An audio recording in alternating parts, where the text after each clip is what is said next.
So today on what rattled off the Tbr7, we'll come down here. That's not an important bolt or anything.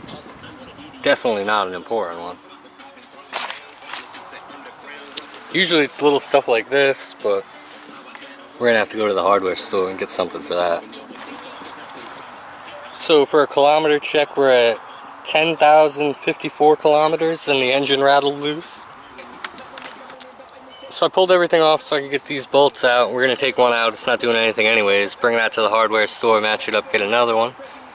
Another thing I was going to point out on my 10,000 kilometer review is the horn broke off. That went right there.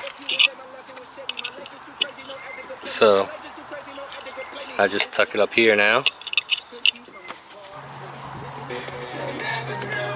So I'm going to stick our new bolt up top so nobody can really see it and no one will ever know. Put some thread locker on there, and we'll do the other ones too.